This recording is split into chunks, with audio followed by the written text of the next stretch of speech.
With me today is Erika Cramer, and she really needs no introduction. But if you don't know her, she is incredible. So, from a challenging past marked by trauma, abuse, and foster care, to joining the US Army as a teenager and facing life altering adversities like breaking her back and early widowhood, Erika has journeyed through monumental struggles, and today she is renowned as the Queen of Confidence, a global leader in the world of confidence coaching, empowering women worldwide to reclaim their lives. She is also a speaker, award-winning podcast host, and author of two books, the most recent Becoming Magnetic, which is the topic of today's discussion. And the book is on the shelves today. So congratulations and welcome, Erika. Oh, Julie, I'm so excited. Today is book launch day. You know how this feels? You did this twice. I Oh, did. It's so exciting. How are you feeling? my face hurts. I've been smiling. I'm so happy. I'm just so happy for women to get the book, to see the book. It's like, oh my God, it's like your baby that you birthed again, and such a massive process. So I'm so grateful. And we get to chat on the day of conception, not conception, the day of birth. Absolutely. I'm so excited to get this message out to my audience because Mm. it is so incredibly important. And I just cannot wait to dive in to the book myself. So let's start with what was the turning point for you in realizing that magnetism isn't woo woo Mhm. and isn't for a select few, but for everyone? Oh, it's so crazy. I never thought I was going to write a book about magnetism. I wrote a book about confidence and I thought Yeah. that was it. And it was actually through chatting with my amazing publisher when I was pitching the book. Because for anyone listening who is thinking about a book, when you start, the idea that you start with is not usually what ends up, right? As you know, it's like, oh, this kind of takes a world of its own. It's its own journey. And so I mentioned something about becoming magnetic, and I had done a few podcasts, two podcasts on magnetism. And I didn't think much of it, Julie. And my publisher's ears like spiked up. She's a woman. She's a younger woman, like 30s. And she was like, oh my gosh, tell me about that. What is that? And we just went deep into conversation. And the book started to just come out of me. And I realized this is a topic. This is the first book in Australia on magnetism. Number one, this is hasn't hit us here in Australia. In America, there's only two books about it. In the UK, there's one that comes out in 2 days on the 16th of Jan. So it's really something that we've been talking about, but no one's written about. We haven't really got it out into the marketplace. And the deeper I went into it, the more I realized, oh my gosh, yes, I'm a magnetic person. Yes, I attract things. Yes, I love energy and putting it out into the world. And what is magnetism really? And so the more I dug into it myself, I realized that it's about connection. And we can go deeper into that later. But magnetism to me was about connection. And all of us are connecting with each other on a daily basis. And some of us are finding this beautiful electricity, and some people are not plugged in. And some people Yeah. are attracting things they don't want. And so I was like, whoa, we need to talk about this. And I wanted it to be practical. As you know me, I'm very like practical ABC 1, 2, 3. And I Yeah. didn't want it to be vague or manifestation and aura. It's real, but how do we make it real? And that's what this book is really about. Okay, awesome. So, one thing that I always talk about is that you cannot lead anyone else until you lead yourself first. And that is a real central theme to your book, which is self Yeah. mastery. So, let's start there in terms of why is it so important? And then I think it would be really beneficial if you did give like go a little bit deeper into what magnetism is at the start so people can really tune into that and then get all of the juicy stuff that's coming. Yes. Okay. I love this. Okay. So, magnetism, what is it, right? Technically, scientifically, it's like magnets and science and energy. And I was like, I don't want to talk about that. And my publishers were like, we're not doing that. And I'm like, no, personal magnetism. Personal magnetism is the energy you carry, the essence, your vibe. As they say, your vibe attracts your tribe. And so it's we all have this essence around us, this feeling, this mood, this energy, whatever you want to call it. We all have it. And so when two individuals meet, you're meeting someone's field, someone's energy, someone's vibe, someone's mood, someone's aura. You're meeting that. And the thing that people don't notice and don't see is that nobody knows what you've done in order to have the energy that you have. And whether that is you're a happy person, you're a vibrant person, Mm. you're a brilliance, like you're someone who shines light. You know, you meet people and you're like, whoa, you're just a ball of light, and it's amazing and it's infectious and charismatic. And then you meet some people and there's just, it almost feels like there's no energy there, whether they're exhausted, tired, grumpy, whatever it is. And Yeah. so I feel like we all have magnetism.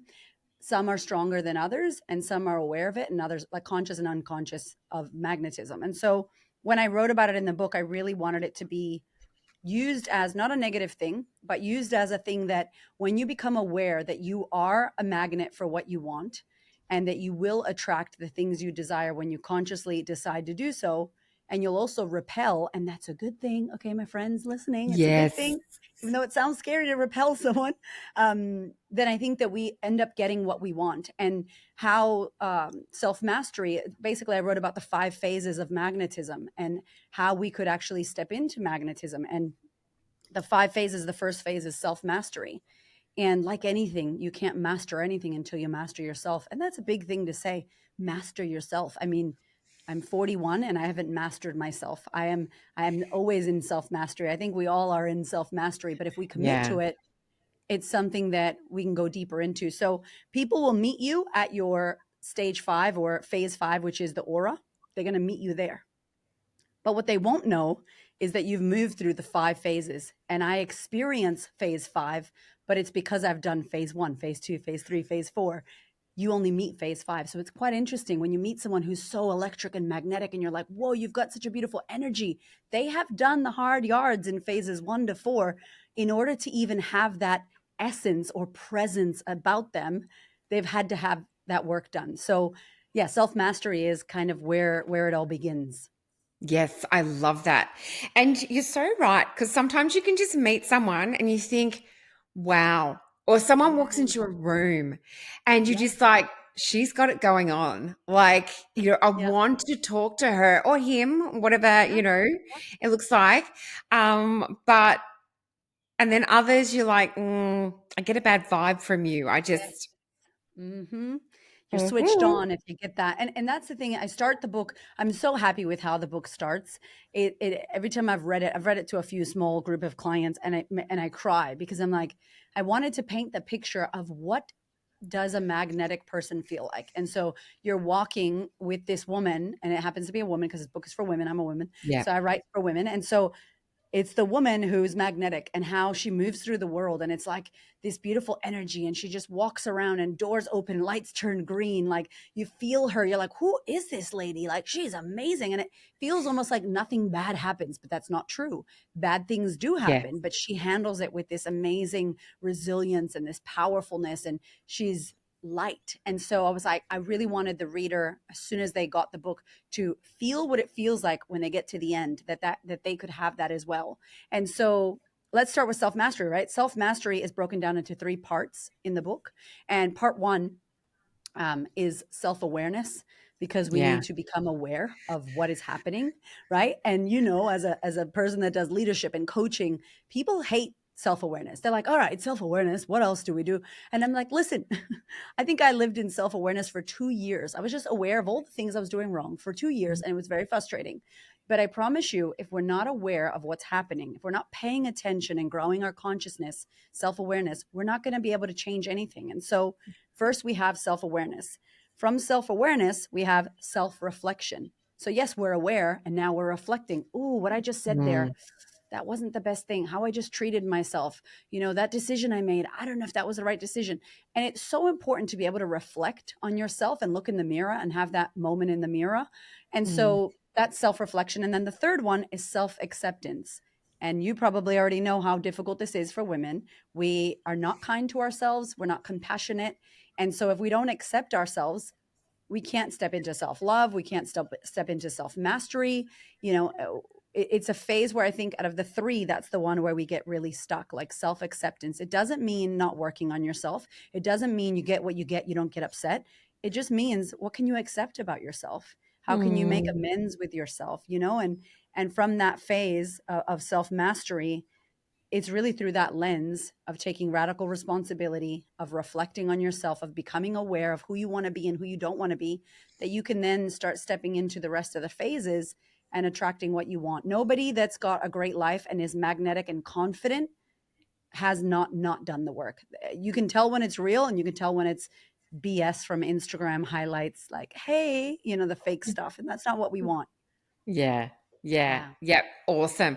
I love that. Yeah, you do. I mean, everything starts with you. So, absolutely. So, and I think that self-awareness is so incredibly important, because once you're aware, that gives you the power to do something with it. So, Yeah. I know you've got the choice as to what you do with it, Yeah. You but always have a choice, book by Julie Hyde. Hey. you always have a choice. Hey, it's But true. it does ultimately, like, you decide on your own destiny. So you starting there and then going through the stages of your book is Yeah. going to be incredible for people.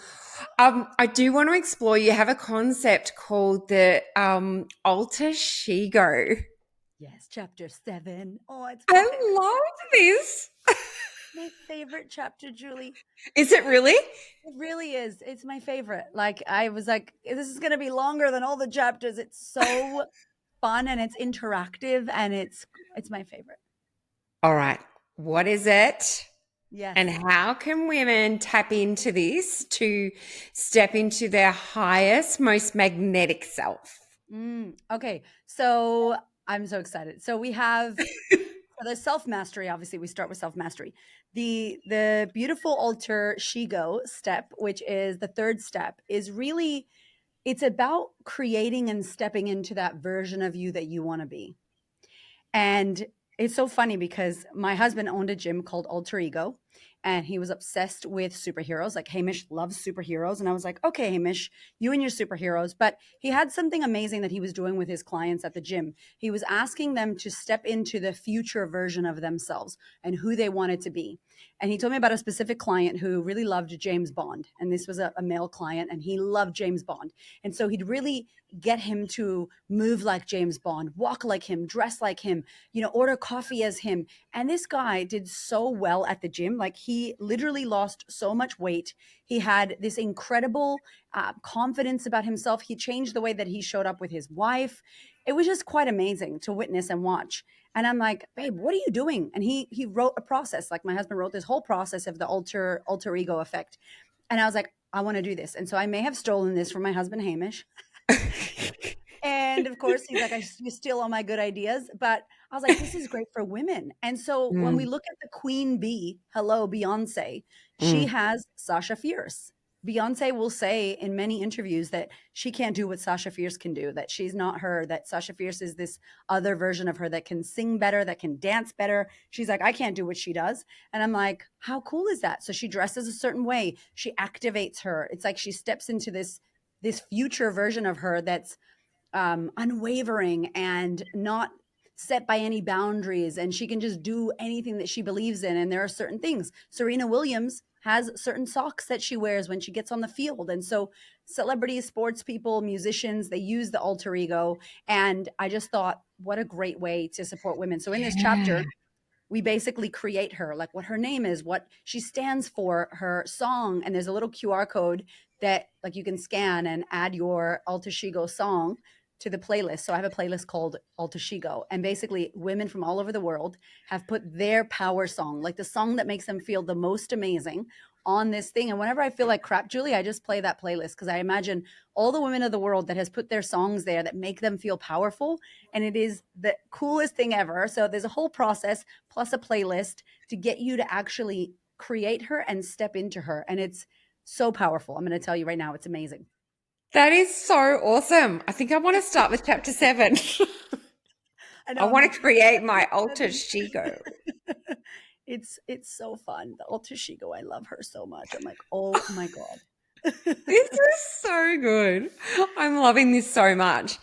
But I like it sounds like so much fun, but I Mm, can certainly see the absolute power in that. Like I can sort of feel how that would be so incredible for women, yeah. particularly. Um, and I want to jump to my next question, which is, women are so driven, and I am speaking generally because it's not everyone. Hmm. People are so driven by the need to be liked, or Yeah. they want to, or they're fearful of, not being liked or being talked about as, that bitch, or Mhm. when they're standing their ground. So they really feel that pressure for approval. So, how does your book help them sort of stop trying to chase approval and be anchored to who they are? Yeah. Well, I think one of the things is even making the time. I put something in the book that was like, what's going to make this book different from every other personal development book that you've picked up? Like literally, what makes any of this different? I obviously have a very direct style, and I'm a very like, as my clients say, you give a loving bitch slap. I want to preface that it's loving, and I do care so much, but I also am like, let's stop binging. Let us stop watching and becoming so content driven. Like we consume so much and there's so much information, but there's a lack of application. There's really a lack of application. And so consider you don't need to learn more. You just need to act on what you currently know. And so in the book, you have me literally, I wanted to write it as if I was right there with you, not yelling at you, but just reminding you firmly that this could just be a book you read and not do anything with, and you need to make action. So inside of the book, we put some of my most powerful coaching exercises. I had to really figure out how to do it because these are practices that I've done in my practice as a coach with people that have been crying on the other side of Zoom or in my office, and I know that they're powerful, but I was like, how do we put these in a book so that someone can grab a journal, do this, really get hit with the truth of where they're hiding from themselves so that they can then uncover it and work on it. And so I feel like what I try to do in this book is give them, yes, some of the theory, but more than anything, the action, the magnetic action. This is the things that are Mm. going to make you actually shift and change. And there's so much truth that you could pretend that you didn't read that, but when you know, you know, and it's almost a problem because you can't unlearn what you know. And so I was hoping that the woman who reads it goes, damn, she's right about this. Oh, I got to take some action. And there's a lot of invitations for action inside of the book. Yes. Okay. Yeah. So, um, nothing ever happens if you don't take action. So 100%. the 100%. the Yeah. application is so important. It is. It is. Yeah. And also too, I forgot to mention I guess the five phases. So before the book starts with the phases, because everyone's like, let's get into the five steps and how do we do it? And it's like, Yeah. it's so sexy. The five things, the two steps, the one tip, the one trick. But like I said, it just becomes more content. So before we even start there, I had a section in the book that was like at the beginning, that's like, this is your choice to change. And it's like, will you step into the courage to change?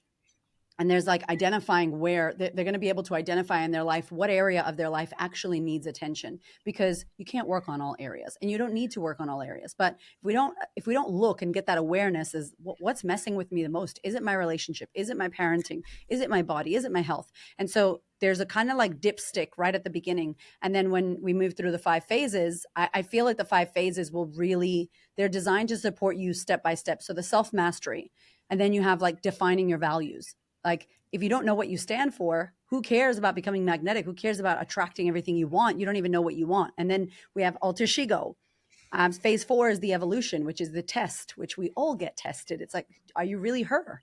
The boundaries and all the things that we need to implement. And then finally is your magnetic aura. So I don't just give you the sexy stuff straight away. You really have to sift through the stuff that maybe you've been avoiding in the book to get to that end goal. Yeah, absolutely. Now, you Yeah. just mentioned before that, relationships. Yes. So how does magnetism improve, say, relationships, to leaderships, to money, which is, what you talk about quite a Yeah. lot. How does magnetism shift the way we show up in these different areas? Well, I think when we are not only accepting who we are, but we know who we are, we're being led by ourselves. So the things you speak about with leadership, you're self-led. And so we're no longer looking to the side to look for approval. We're no longer looking outside of ourselves to see what we should be doing. We're having a beautiful relationship with self. We understand ourselves. We've made time to go, what's important to me? What do I value? Who do I want to be in the world? And then we've created this 2.0 version of ourselves.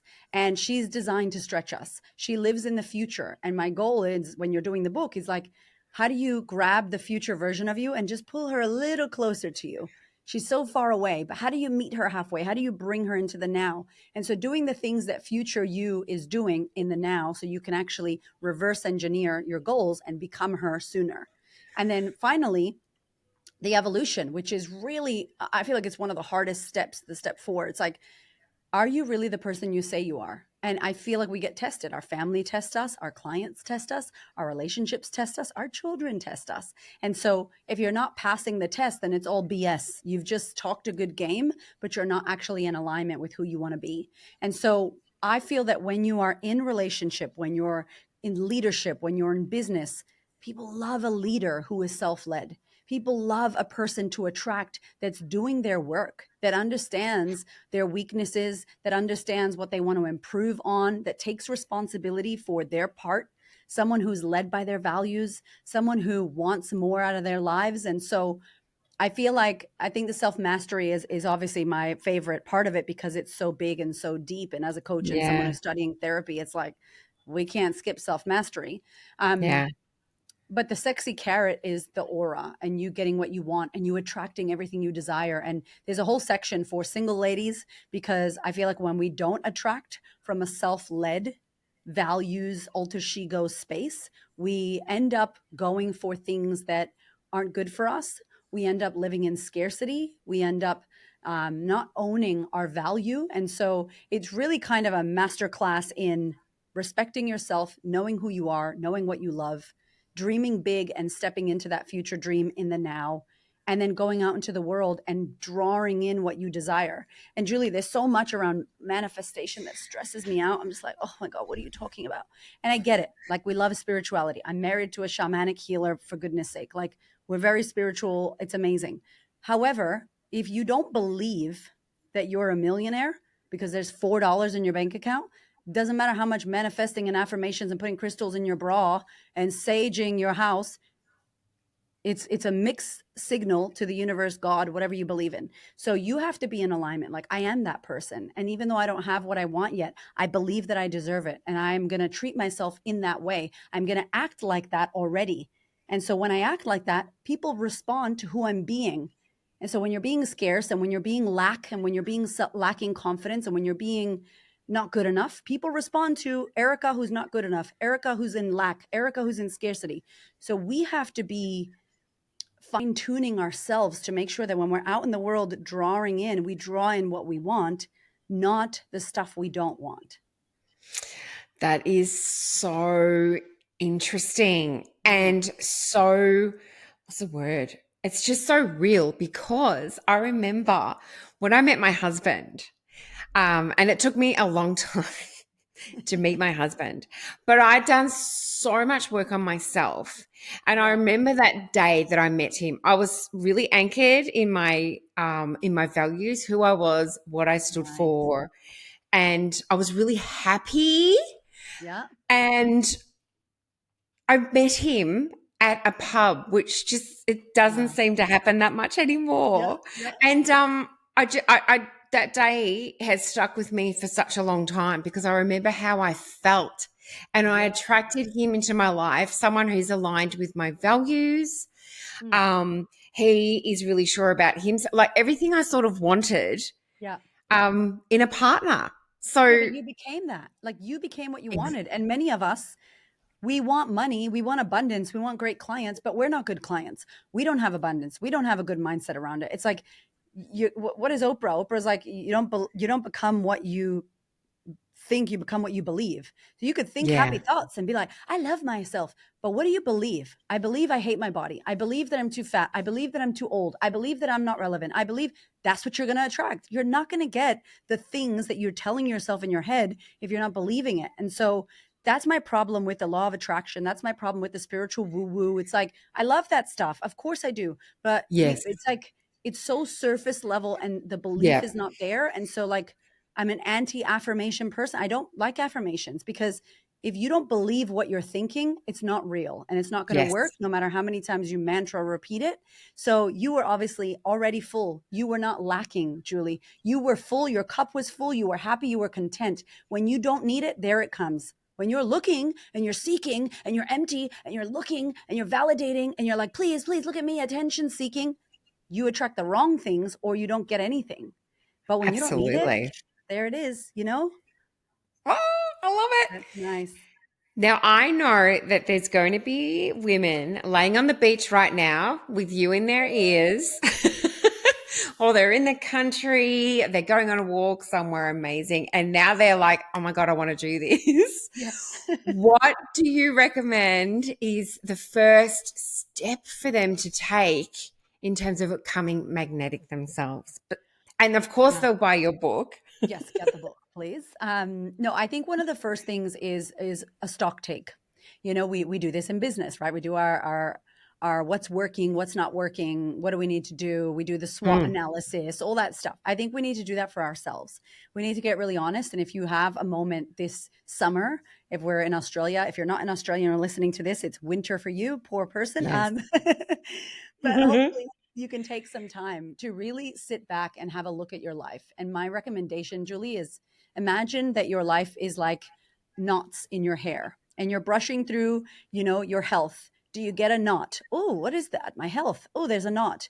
Okay, I'm brushing through relationships. Not relationships are really cool. There's no knots there. Amazing. I'm brushing through money. Oh God, there's gum in my hair that's been there for years and I haven't brushed it out and I'm just pretending that there's not gum. And I'm like, honey, you got to cut that out. So it's time to look through all the areas of our lives and where you find a knot, write it down. Oh, Mm, money, career, oh, my business, my purpose, you know, my hobbies and interests, my joy, whatever it is, family, relationships, all these areas of your life.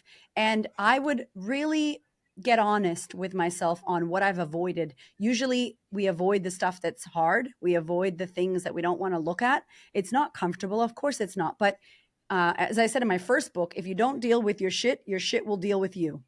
Guess what? You think you're not dealing with it, but it's dealing with you. It's dealing with you in your health and wellness. It's dealing with you in your bank account. It's dealing with you in your lack of whatever purpose or relationships or boundaries. It will work on you if you don't decide to work on it. And so I'm like, get into the driver's seat, 2025, no better time, January 14th, let's go and decide. You know, I've pushed this under the rug for far too long and I'm ready to attract the love of my life. I've pushed this under the rug too far. I'm ready to step into my magnetic leadership. I want to attract a team who wants to work with me. I want to inspire my people. You know, God, leaders that are magnetic, amazing. They're self-led. They attract people. They influence people. They're not tyrants. There's no authority. They're moving with this belief.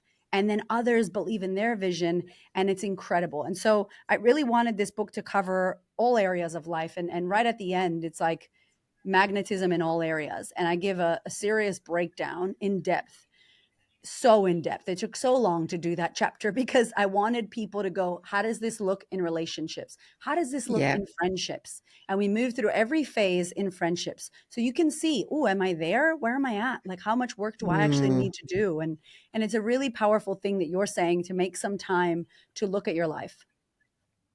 Absolutely. Yeah. That is such a powerful note to finish on. Erika, amazing. I'm going to be sharing all of the links in the show notes in terms of where people Thank can get you. hold of you, listen to your podcast, buy Yeah. your book, of course. They get goodies And too.